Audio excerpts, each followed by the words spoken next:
In a recent Young India Referendum held in 50 universities from 7th February to 9th, students voiced strong dissatisfaction with the Modi-led central government. Following this, the Young India campaign released a 10-point charge sheet, highlighting major failures, including substantial fee hikes, unemployment concerns, assaults on minorities, and compromises on social and gender justice.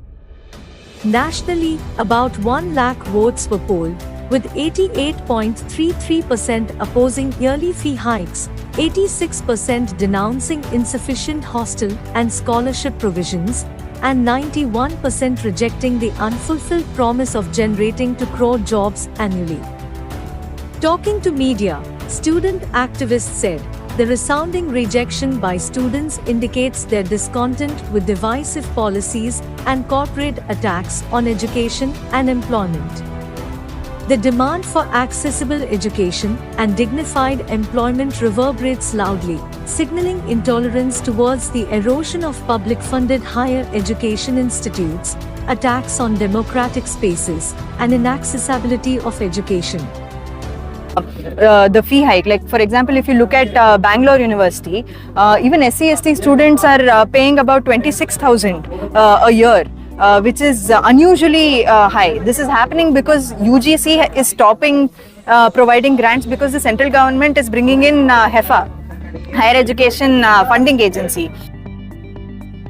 So from a grant-based model, the central government is now pushing for a loan-based model, which means universities are going to take loans from HEFA, and who is going to repay these loans? The loans will be repaid by the students. The burden will be put on the students, which means that in, say, a university like Delhi University, they have seen 1,000-fold increase in fees. Lucknow University has seen 500% increase in their fees. So obviously students are angry. Students from marginalized backgrounds, be it the SC/ST students, OBC students or minority students, they are angry that government funded universities, central universities or state universities are now being ruined because of these changes that are being brought in by NEP.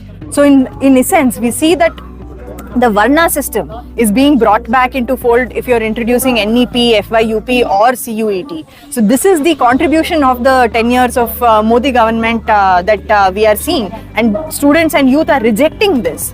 We want education, we want good employment, we want dignity, we want quality education, and the policies of the BJP government is something that is not going to bring us this. एक national campaign है, ये देश भर में बहुत सारी universities में किया गया है। तो रेफरेंडम से यही निकला है कि स्टूडेंट्स बहुत ही डिसअपॉइंटेड है मोदी सरकार के परफॉर्मेंस से। ना उनको प्रॉपर सुविधा मिल रही है एजुकेशन की, हर जगह फी हाइक हो रही है, जिसके चलते उन लोगों को ड्रॉप आउट का भी बढ़ रहा है, ड्रॉप आउट एजुकेशन से। इसके साथ साथ रिजर्वेशन और हॉस्टल फैसिलिटीज़ का भी बहुत ज़्यादा ठीक ठाक पब्लिक फंडिंग नहीं आ रहा है उसमें, तो उससे भी बहुत ज़्यादा प्रॉब्लम हो रही है। लास्टली ये बहुत क्लियर कर दिया है यूथ ने कि मोदी सरकार ने जो 2 करोड़ जॉब्स का प्रॉमिस किया था हर साल, वो कुछ भी पूरा नहीं हुआ है। तो यही हाल है हमारे नौजवानों का। सब लोग पकौड़ा बनाएंगे तो खाएगा कौन, मुझे मालूम नहीं है।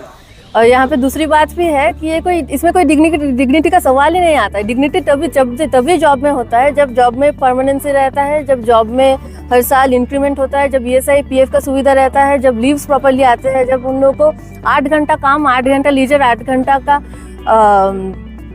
रेस्ट मिलता है, तभी जाके एक जॉब डिग्निफाइड होता है।